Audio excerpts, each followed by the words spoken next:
Assalamualaikum warahmatullahi wabarakatuh. Saya Agus Wahyu Saputro, NIM 2305052460 dari kelas PTMC 2023. Oke, dan ini saya akan menjelaskan kembali tentang beberapa materi yang dijelaskan oleh Bu Hanan Zakia. Materi-materi tentang ilmu bahan. Oke, penjelasannya sebagai berikut. Oke, kita materi yang pertama tentang klasifikasi material teknik. Dalam klasifikasi material teknik ada engineering material atau kata lain atau rekayasa material. Apa sih rekayasa material itu? Rekayasa material itu adalah bidang yang berfokus pada pemahaman hubungan antara sifat, struktur, pemrosesan, dan kinerja material.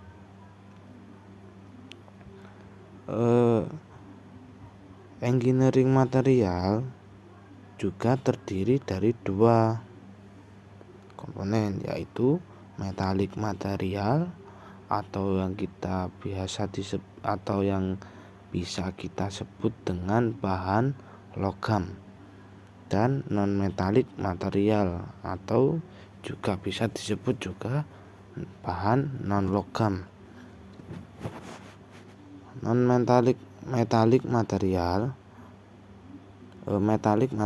adalah atau logam adalah material yang diluncurkan oleh penampilannya yang berkilau, konduktivitas listrik atau thermal yang tinggi, serta kelenturan. Metalik material juga terdiri dari ferrous dan non ferrous.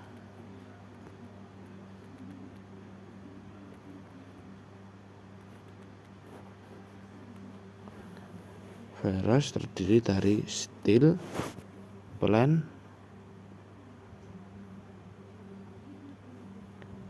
karbon, dan alloy, sedangkan cast iron terdiri dari gray, white, malleable, ductile, dan nodular.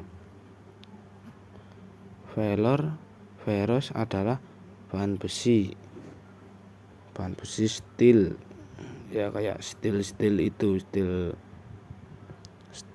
dan cast iron atau baja. Sedangkan non ferrous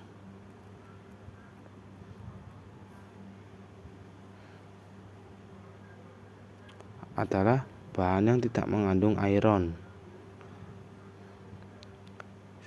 atau tidak mengandung besi. Bahan ini seringkali lebih mahal dibandingkan besi, bahan non ferrous ini, sehingga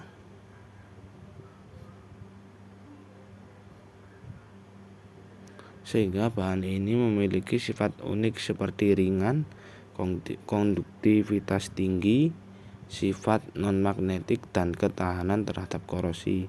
Itulah perbedaan dari ferrous dan non ferrous. Kalau ferrous itu identik dengan besi yang agak relatif lebih murah dari non ferrous. Sebabnya karena ferrous bahannya lebih berat dan bisa terjadi seperti korosi dan bisa terjadi sifat magnetik. Sedangkan non ferrous bahannya itu ringan, memiliki konduktivitas tinggi, dan ketahanan yang kuat terhadap korosi. Non ferrous juga memiliki contoh seperti aluminium, copper, magnesium, tin, zinc, lead, nickel, and their alloys. Mungkin salah satunya yang bisa saya jelaskan adalah aluminium. Aluminium merupakan logam yang ringan dan tahan korosi yang sering digunakan dalam industri di antara otomotif dan konstruksi. Oke. Selanjutnya akan ke non metallic materials, yang berarti bahan yang bukan logam.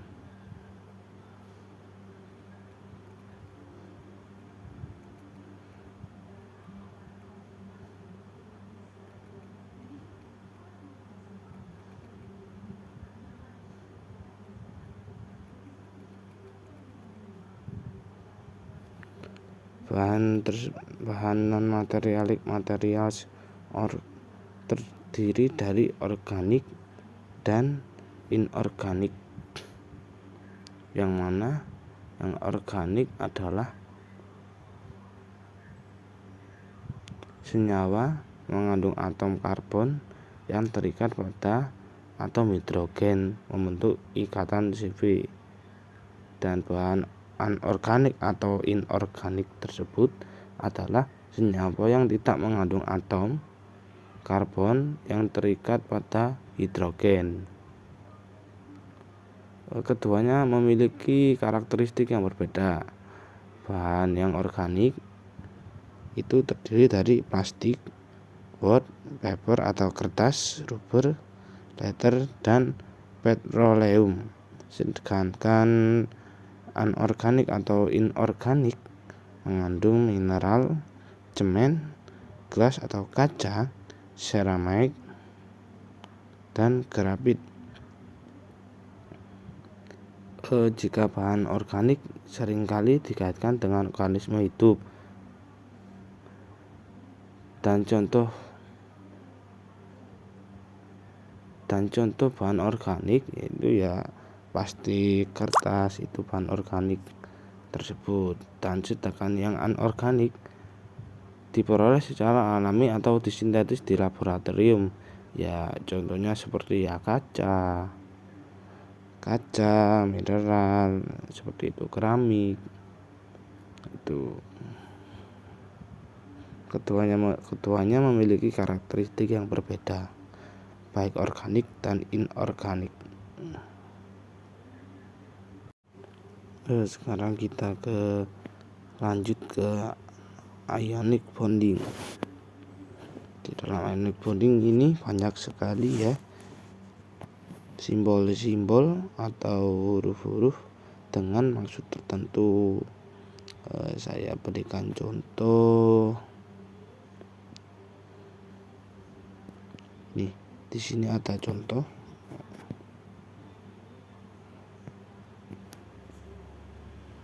Di sini ada contoh M besar, G kecil dan O besar, nasi, N besar, A kecil dan CI besar. Kalau M besar, G kecil dan O besar, yang berarti MG itu terpisah di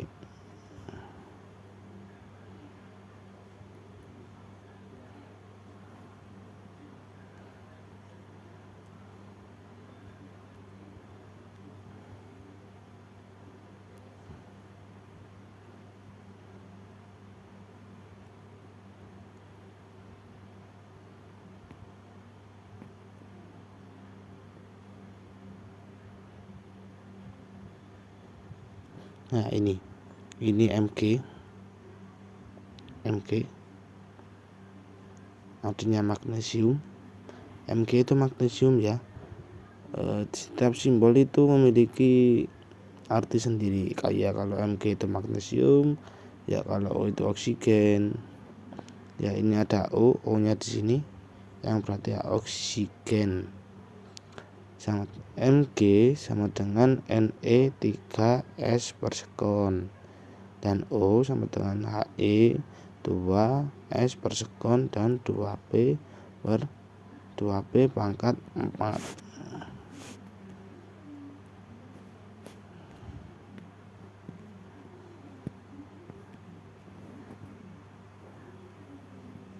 Untuk simbol-simbolnya sudah banyak ya. Salah satunya yang saya sebutkan tadi, Mg artinya magnesium, dan O artinya oksigen dan memiliki arti sendiri.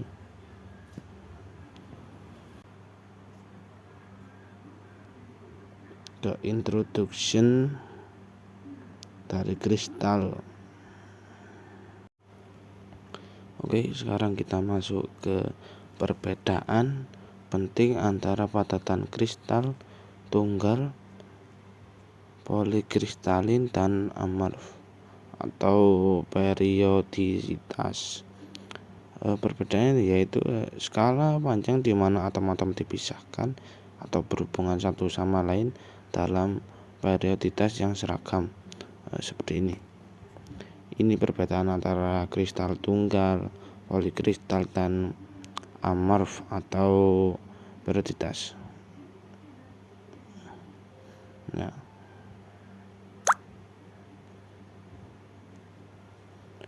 yang kristal tunggal perioditas yang tidak terbatas atau tersusun rapi, sangat rapi.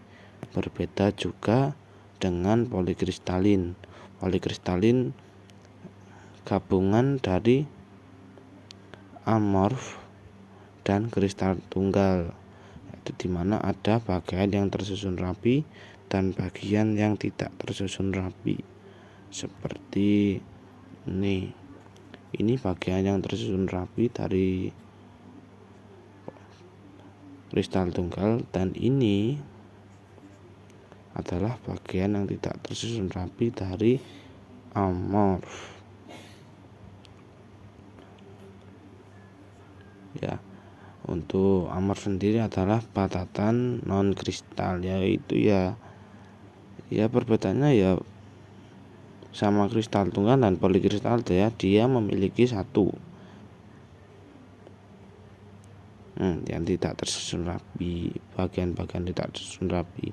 Kalau bedanya sama polikristal, dia memiliki gabungan dari amorf dan kristal tunggal.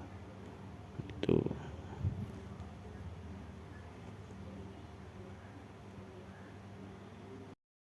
Kita ke contoh dari kristal poligraphic Grammars. Ya, kira-kira seperti ini contohnya. Menghadap ke arah panah ke atas. Ya, seperti ini contohnya. Oke, kita akan masuk ke slide berikutnya, di mana number atau jumlah atom atau ion tetangga terdekat yang mengelilingi atom atau ion. Dan di sini adalah perbedaan antara FCC dan HCP. Nomor koordinasinya adalah 12 untuk BCC. Nah, di sini adalah letak perbedaannya. Sebentar. Nah, di sini perbedaannya. Untuk yang FCC, yang bagian tengah di sini tidak sebesar HCP yang seperti ini. Dan untuk perbedaan HCP dan MCC juga, di bagian samping tidak ada pembesaran dan hanya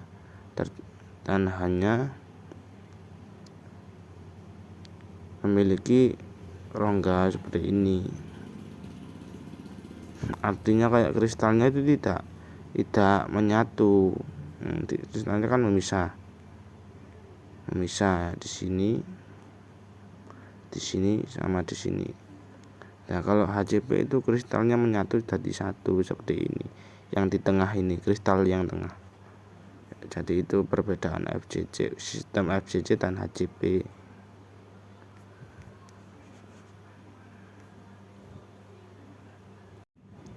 Oke, sekarang masuk ke atom packing factor atau APF, di mana persentase ruang terisi dan ruang kosong pada sel satuan, atau bisa disebut dengan densitas sel satuan, kerapatan atom dalam sel satuan, Ini untuk rumus APF sama dengan volume of atom per volume of unit cell.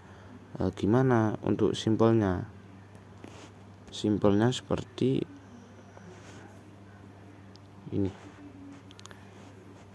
APF sama dengan pi per 6 sama dengan hasilnya 52%. Begitu. Ini untuk rumus simpelnya.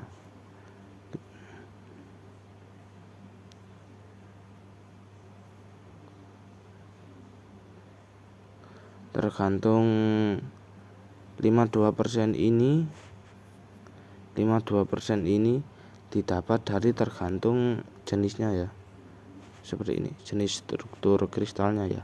Jika struktur kristalnya simple kubik, maka atom packing APF-nya hanya 52%. Kalau tidak percaya, ini simple kubik ya kan, simple kubik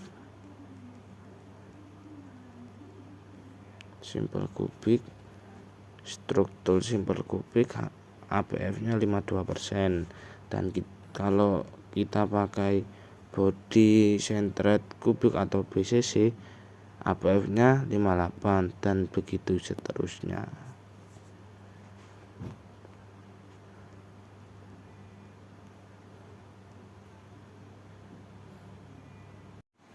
Oke, untuk itu saja penjelasan materi-materi dari saya yang dijelaskan oleh Bu Hana. Terima kasih. Wassalamualaikum warahmatullahi wabarakatuh.